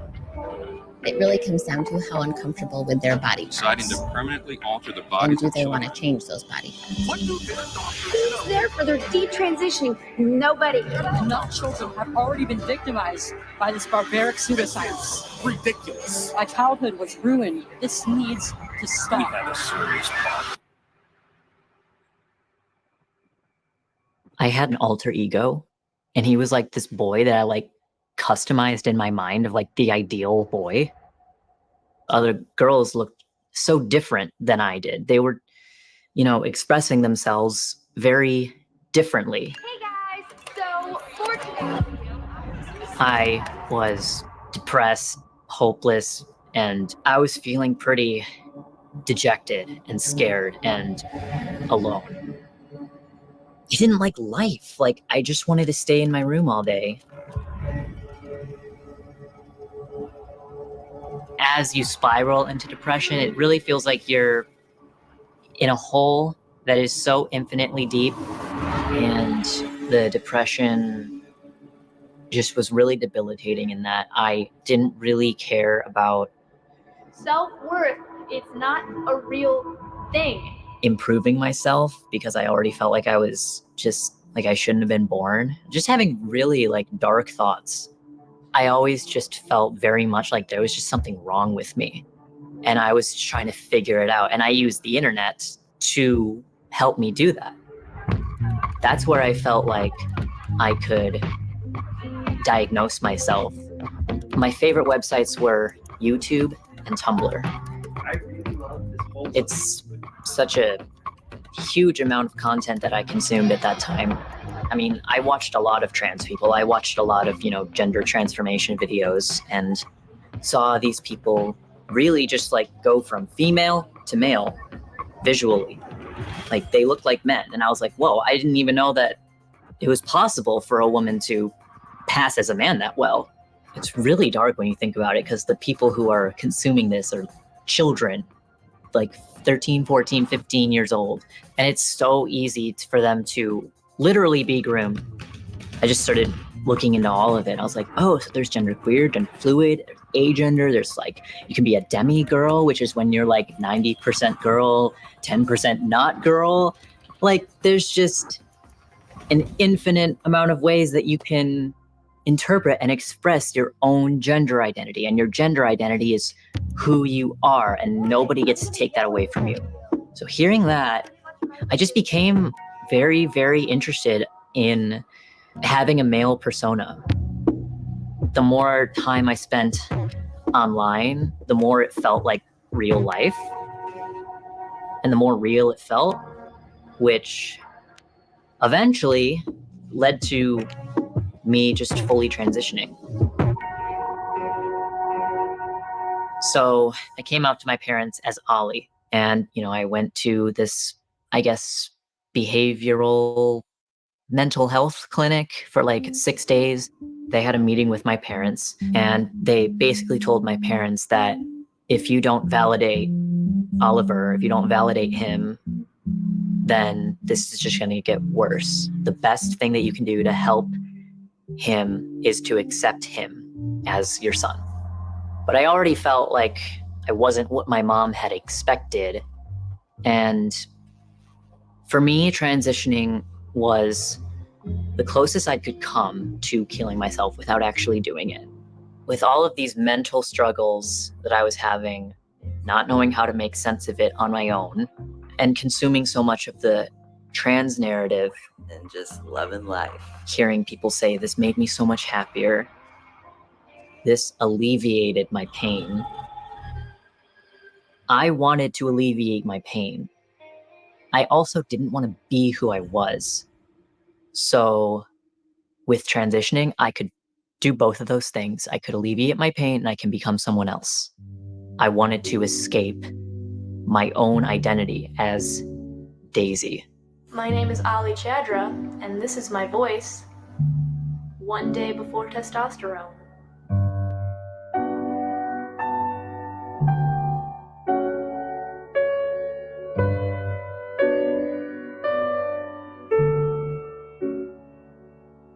That was really the beginning. I wasn't just playing around anymore. I wasn't just playing dress up anymore. Like I was actually going to become a trans man and live my life that way. I want to pause that here for a second.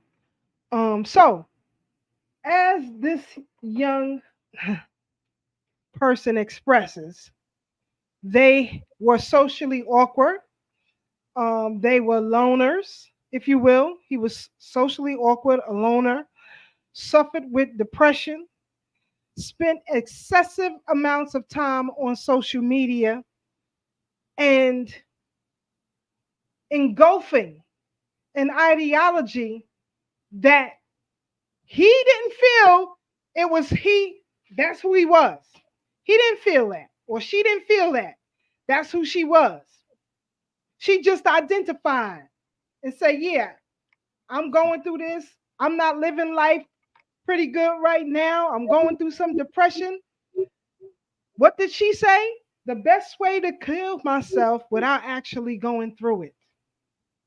So what happens to the argument that they felt they were a boy or they felt they were a girl?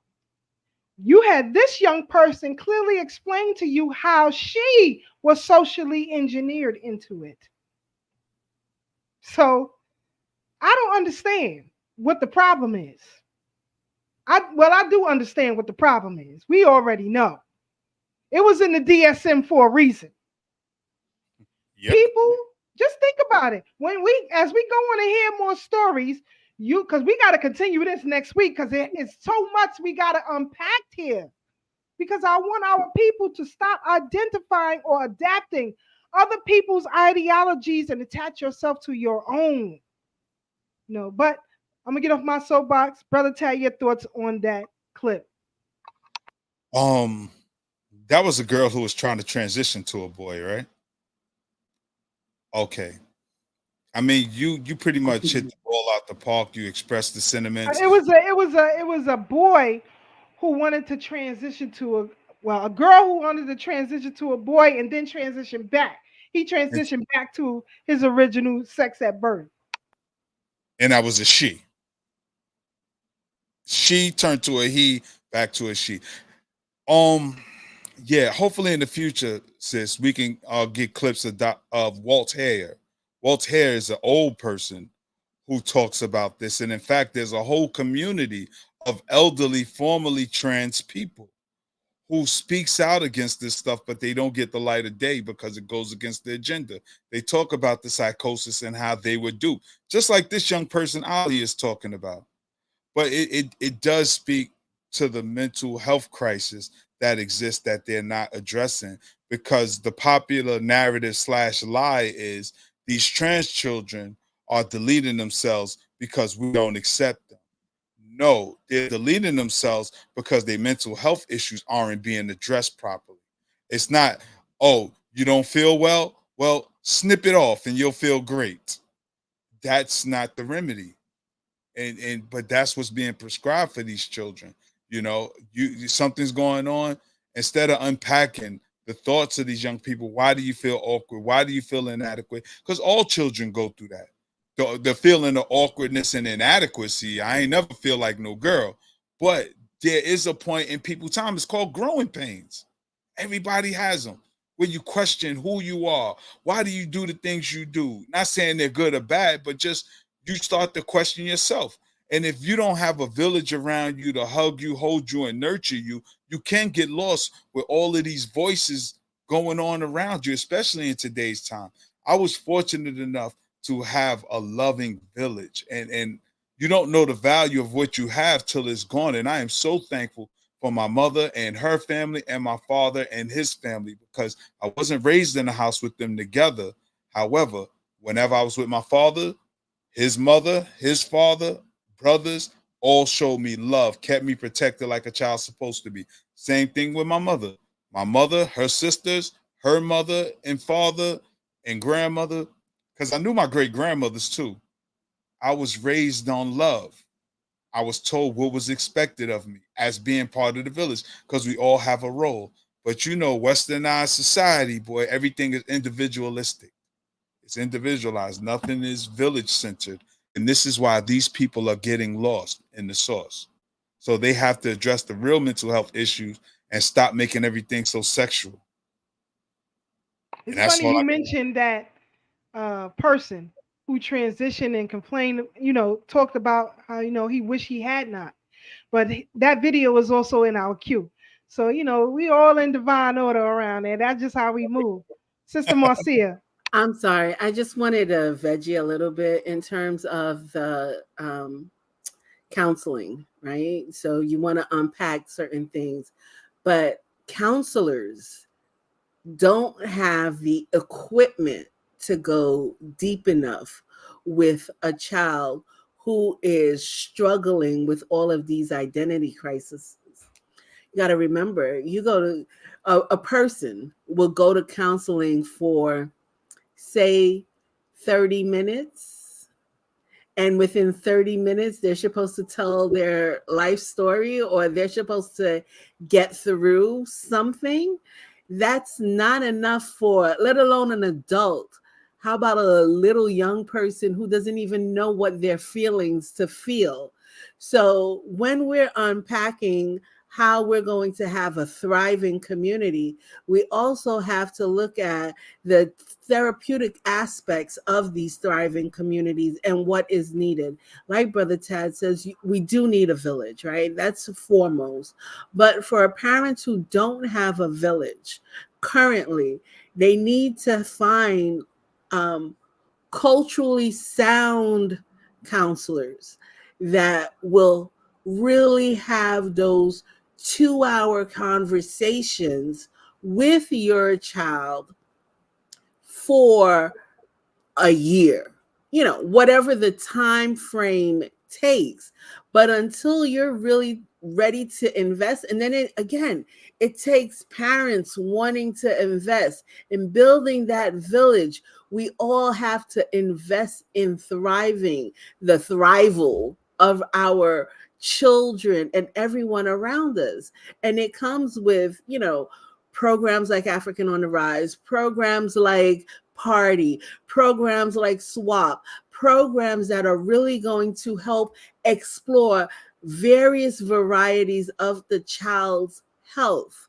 And that whole psychology part, where she was like, I was in psychology for 6 days, I was with a counselor. I could just imagine by the time the counselor spoke to her and got her to say one thing, 15 minutes later, you got to go, next client, please. So there's such a holistic process in this. And even if it's over a long period of time, because like with the with the Rima twins, when they were in long counseling sessions with Dr. Money, he abused them even further by taking photographs. By taking photographs of them, asking the twins to practice sexual acts so that they can get used to doing these things.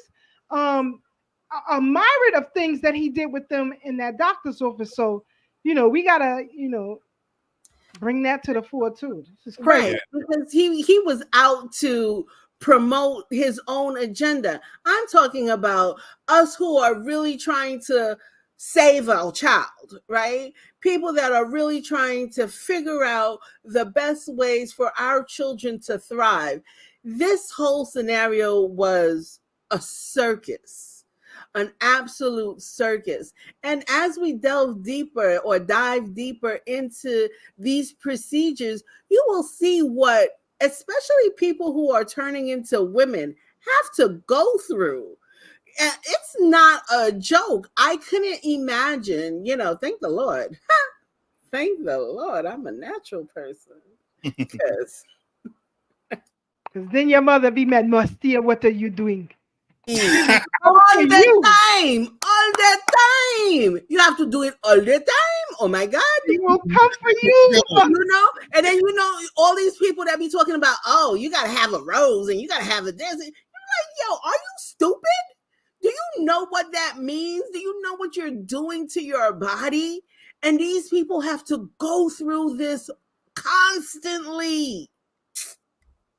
And going back to these twins, making that a part of their everyday life, trying to force them to get used to these things. And you have to ask the question too, with a lot of these young people who are going through these reassignment surgeries, what were they exposed to? What are they around that traumatized them or familiarize them to a lifestyle that is unethical, if you will? We have to look at all of these components, but as Brother Tassie, you may have a strong family foundation, a strong family structure, and a community structure to support you. However, with this bombardment of social engineering via these social media platforms, in particular with children who are loners, like he said, he never left his room. Everything was television or his computer. So he had no experience in how to be a child, how to be friends, how to play with people, going over people's houses, hanging out with friends, getting in trouble, stuff like that. You understand what I'm saying? You have a lot of kids today, believe it or not, who are more socially awkward than ever before. You have more children today who are loners, who stay in their rooms, who, video game themselves to death or whatever. But they don't want no interaction with the outside world unless it's in a minute situation, right? Whether it's you and a parent or you by yourself, but in very close quarters to where you actually reside. That's problematic. You have no experience in life. So if you have no experience in life and you didn't adapt an ideology that you now believe that you are at the inception of your birth, that means you were socially engineered into it, right? Because think about these, going back to these twins. From day one, Bruce knew he was a boy, no matter the mother. Listen, I'll put this whole documentary in the chat so everybody can watch it at their own leisure. But the mother bought the fanciest and finest dresses for this little boy. He didn't care. When he went to the bathroom, he's standing up. He doing what he want to do as a boy. You understand what I'm saying? Rejecting it. You cannot, listen, we already played the clip in the beginning of the show. What ancestry looks like, how far that goes back. Who am I? Who am I to tell my mama, grandmama, great-grandmama, great-great-great-great-great-grandmama that what they put in me is wrong? Are you crazy? And I'm supposed to be sane in my mind. And you wonder why so many of them suffer from mental outbursts, various mental disorders, and now aggressive and criminal, even if to those who oppose what they're doing. Go ahead, Marcia. So, also the mother is culprit, right? Because she may have wanted to have a little girl. So now was her chance. Oh my God. They created me. I need to do that Canadian accent. Oh my God. Let me stop. she probably wanted to have a girl. So it was just like a dream come true. Now I can buy all these dresses and I can do all of these things. And it's very interesting how they don't show the father very much. Well, he had passed away prior to those documentaries Yeah, being but done. So but they did show a reenactment, if you will, because he was long gone. So but even in like post pictures, right? He was never a part of that photography reel. So it's sort of interesting to see where was he and how did he fit into this story as his wife is buying doll clothes for a boy. How he did that was make him 100%. feel? That's why I didn't want to give it away, because it's in the documentary. It's in the clip. I'm going to share with everybody. He is in it, but he was for it. He was for it because he believed what the medical professionals told him, allegedly. But he was for it. He was for it. I'll put the full documentary so you guys can see it at your own leisure. Let's get back and play a little bit more, because we definitely going to continue part 2 with this, because there's so many layers that we have to unpack here. Here we go, family.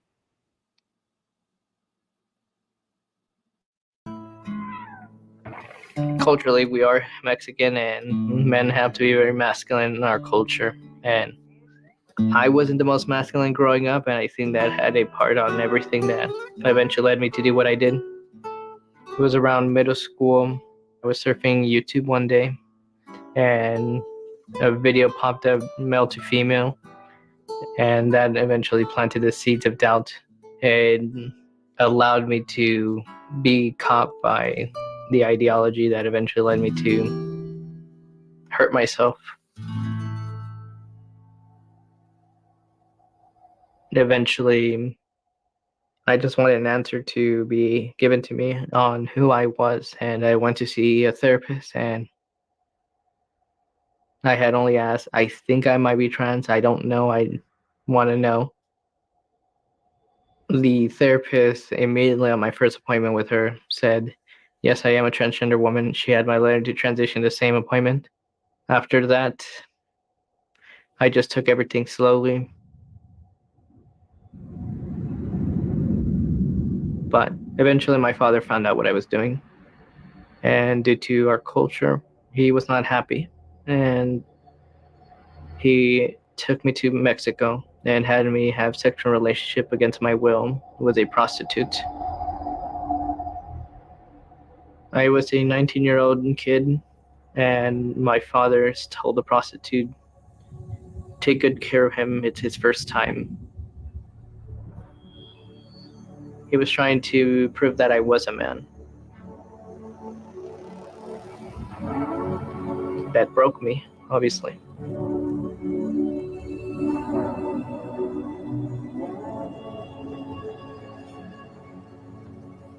After that, I go back to the therapist and told her I wanted to transition. And she recommended I start my social and medical intervention as soon as I can. 11 months after I had started hormones, I was transferred to another medical professional who, after speaking with him for one time only, he approved me for surgery. And a few weeks after that session, I got 2 letters from my insurance approving me for surgery.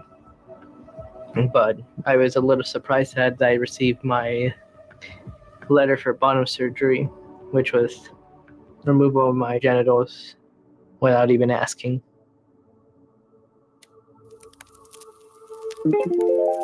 My name is Ali Chadra. This is my voice pre-T. My name is Ali Chadra, and this is my voice 1 month on T. 2 days ago was my official 3 months on testosterone. This is my voice 4 months on T. It's probably not really a good thing that I was able to get my hormones so easily. I mean, anyone can go in there. Not only did they send me home with the hormones, but I actually did my very first shot right there in the doctor's office. And I was just euphoric, and it was real. And I was actually going to start seeing changes, and I was going to start passing, which basically meant that everyone around me was going to see me as a boy, an actual boy. This feels good. This makes me happy. I'm actually feeling the feelings that, you know, all those like trans people online were saying that they felt. I just want to say that I'm literally so happy with my chest. It's so much better than I thought it would be. So awesome. Seemingly out of nowhere, we've suddenly seen a huge spike in media depictions and social media depictions of transgenderism. It's even reached the mainstream advertising world. This month, And I think this is all coming to a head and what this really means for our society. In cases like the case of Layla Jane, a young girl whose breasts were removed at age 13 by doctors who fed her a lie. Take this next case. Layla Jane was born a girl. Layla Jane experienced a host of medical issues in her youth. Her mother, who is bipolar, expressed to these physicians and therapists that her daughter might be bipolar, but she actually never received any diagnosis or treatment for that. The family went to one physician who, after less than a 2-hour appointment, green-lighted the hormone therapy, and in a similarly or even shorter period of time, a plastic surgeon signed off after one visit on removing her breasts. Like most young women who go down this path of identifying transgenderism as the solution to their problems, reinforced by irresponsible medical care providers, it's likely that if physicians had properly diagnosed all of the issues present in Layla Jane as a child, she would never have gone down this path. When parents of trans-identified kids are referred to specialized gender clinics, they're often told that they're going to get comprehensive, multidisciplinary mental health assessments. We know that that's not true. In practice, these kids were put on a fast track to medical transition. Layla is now 18 and is fighting back. So this does not happen to anyone else. My name is Prisha Mosley. I was a 15-year-old girl when the trans community found me. Already diagnosed with multiple mental illnesses, including anorexia, a body dysmorphic disorder, and borderline personality disorder, a trauma disorder, I was easy to manipulate and convince that I had been born in the wrong body. I was told that this was the reason for all of my mental and emotional distress. The gender specialist I was taken to see told my parents that I needed to be put on puberty blocking drugs right away. They asked my parents a simple question: would you rather have a dead daughter or a living transgender son? This is the moment that we all became victims of so-called gender-affirming care. But is this the document we're talking about? You needed this letter signed by a therapist to open up the door for you to get these medical treatment. Is this the document that we're talking about earlier? Yes, it is. And it took you how long to get this? 30 minutes. So we only touched the tip of the iceberg, family. This is just the tip of the iceberg with what's going on here. And we definitely got to continue with part 2, because now we're moving into what these children, some who are now adults, are standing up and fighting against, and talking about how they were socially engineered into this. They talk about the medical establishment and how it persuaded them and their parents to let them go through this, how the procedures were so fast-tracked. I mean, I took some blood work today from my regular checkup. I took some blood work today. You know what I'm saying? Urine analysis and all that. That take a minute to come back. He said that right there in the office, they started giving him the injections right after his first session. We got a lot to discuss. We got a lot to unpack. Family, we've come to the end of our program for the night. Get ready for part 2 next week. Brother Black, your final thoughts and comments. Sister Keisha, can you play that advertisement for some of our younger fans on here, or excuse me, folks on here who may not remember the genesis of this whole agenda, if you will? It's quick. I think it's 30 seconds. I didn't know you were so fine on the vine. Well, there's a lot you don't know. I'll bet you don't know about this. Oh, come on. That's a stick of my sweet creamy butter. That's chiffon stick margarine. Chiffon stick margarine? Right, chiffon fooled you. It's not nice to fool Mother Nature. If you think it's butter, but it's not. It's chiffon. Sides, all the stuff. I see Brother Tad laughing like he got memories of that stuff. Sister Marcia don't know nothing about that. Anyway, nice. The point I wanted to make is that was the genesis around that time, the early to mid 70s, with the genesis of the Moral Majority and a lady called Nita Bryant, a white lady, I believe from Florida, who was a pageant beauty model or something like that. I don't remember her status back then, but she used to advertise. I don't remember. I think it's Tropicana, if I'm not mistaken. And she had a commercial that went is for orange juice, saying is not for breakfast anymore. And then she formed a group along with some other evangelist pastors and stuff like that, who probably homosexuals as well, who formed the group called the Moral Majority, who went against gayness and all that in Florida. And then she got canceled. That version of canceled in the early to mid 70s. So we need to talk about the origins of how that being a homosexual morphed into transgenderism and all the nonsense we're talking about today. So being that we live in a frequency that's soon changing of fear equals confusion. And Tad already addressed that with saying about the confusion, the devil's the master of all confusion. Sexual dimorphism, or whatever you want to call this, is a military strategy to get people to not reproduce, because as we all know, well, maybe we don't all know, it was a plan and Jewish plot to get rid of 95% of the people on this earth. But, you know, if you believe it or not, when certain people came into prominence, they kind of cut that down, and the reason for COVID and so on and so forth. It's sad today that the picture of all this transgenderism and homosexuality has a black face on it, with all of the numbers of black people who have come out over the years, gay rappers, blah, blah, this, blah, blah, that. People making songs about boy pee and all this and that. That was a video of about 7-8 years ago. It was all over YouTube back then. This ain't that. And then one of Tad's favorites, Dr. Sukiana, had a video where I learned about the DSM and the relation when they changed there was a time around that time, like I was talking back in the early 70s, where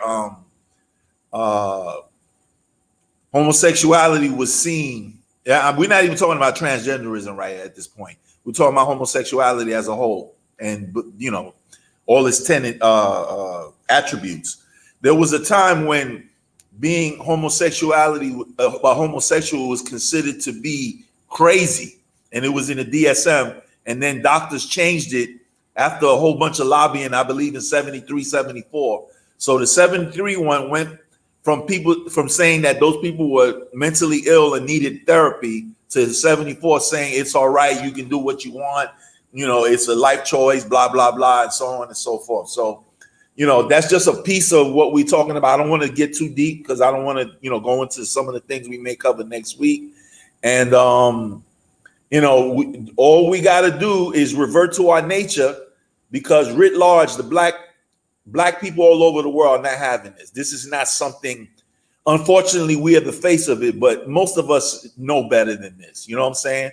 I mean, if you gay, stop there. You don't need to do all of this and all of that, or whatever the case may be. Be a transdresser, be a trans, cross-dress if you wish, and so on and so forth, cutting off all your parts. That's like putting diesel in a gasoline-fueled car. You just jamming yourself up, and how long are you gonna live if you pumping yourself up with the opposite hormone, which is estrogen or testosterone? So when Ali was saying T, he was talking about testosterone, and E would be for estrogen. So with that said, I think that's my piece on this. I'm gonna see y'all next week on the bridge, and we're gonna do part 2 Much love to the panel. Much love to the public out there. For those of y'all who see this in the future, peace, love. Sister Marcia, your final thoughts and commentary. Family, this is a really tough subject to digest, right? I know that when we're hearing this, it makes us feel a particular way, but know that if not your children, right? We may all have grown children by now, but your grandchildren, this is the conversation that is happening in their schools today. How are you going to be a buffer in this conversation?